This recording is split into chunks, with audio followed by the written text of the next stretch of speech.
السلام علیکم دوستو، نئی ویڈیو میں خوش آمدید۔ ناظرین، اب تک کی جو خبر آپ سے شیئر کرنے جا رہے ہیں وہ لبنان کے حوالے سے ہے۔ لبنان دھماکے میں کون ملوث نکلا؟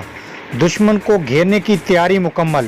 بیروت حملے کے بعد حکومت نے اچانک کون سا آرڈر دے دیا جس کی وجہ سے ملک میں ہلچل؟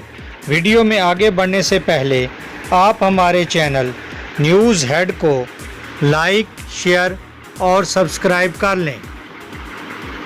دوستو، 2 روز قبل لبنان کے دارالحکومت بیروت میں خوفناک دھماکہ ہوا جس میں اب تک 35 افراد مارے جا چکے ہیں جبکہ ہزاروں کی تعداد میں زخمی ہیں، جس کے بعد شہر کے ہسپتالوں میں مزید گنجائش باقی نہیں رہی ہے۔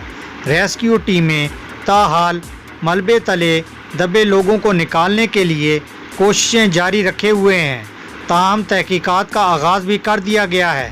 تفصیلات کے مطابق تحقیقات کاروں نے 2700 ٹن امونیم کی ویئر ہاؤس میں موجودگی سے متعلق غفلت برتنے کے معاملے پر بھی تحقیقات کا آغاز کر دیا ہے، جس کے پیش نظر حکومتی احکامات پر پورٹ کے متعدد افسران و اہلکاروں کو گھروں میں نظر بند کر دیا گیا ہے۔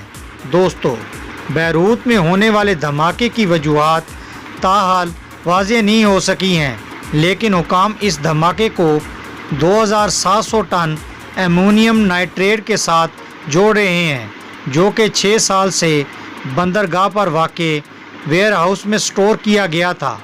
حکام کا کہنا ہے کہ اب تک 135 افراد کی موت کی تصدیق ہو چکی ہے، لیکن جیسے جیسے ریسکیو اہلکار ملبے تلے دبے لوگوں کی تلاش میں آگے بڑھتے جائیں گے، یہ تعداد مزید بڑھنے کا امکان ہے۔